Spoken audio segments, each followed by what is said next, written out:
Why do Nigeria's federal representatives do constituency projects and write their names with their pictures on such projects like the money came from their pockets?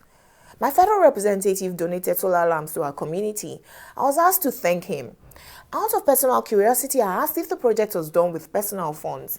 The politician who facilitated the project got offended, quickly jumped into a reaction that suggested I was ungrateful. The gist is that when the representative was asked to do something in our community, he had claimed we have money and our community didn't need any government intervention. So, this politician was suggesting and clearly stated that though the project wasn't from personal funds, a federal representative could have omitted doing anything in our community. Wow, this was instructive on its own. That even the constituency projects are not based on merit.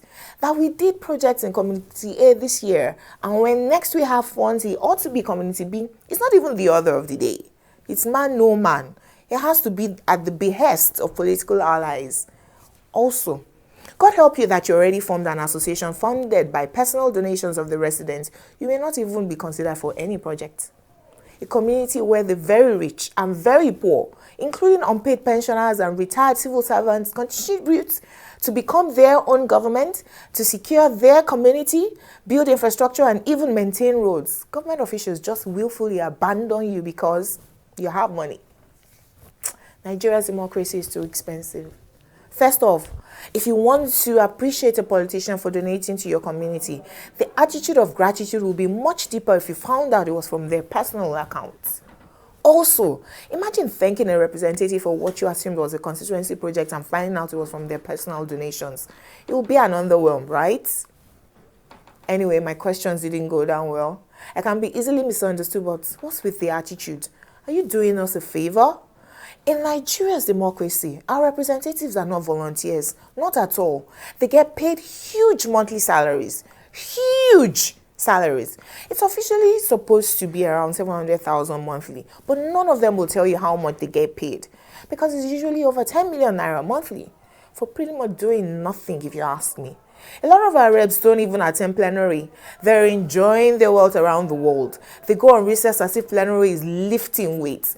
They sit only for a few days weekly, and when they do sit, they do it like the work of talking is hard work, while Nigerians continually endure hardships due to maladministration. Who are Nigerians' representatives representing? But the majority of Nigerians are too hungry and focused on meeting our daily 2K. We don't have time to demand accountability of these reps.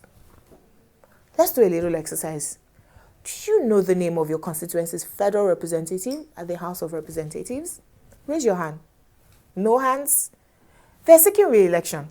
Constituency projects are springing up from individuals who we hardly felt their representations for several years, while the majority of the people they represent suffered.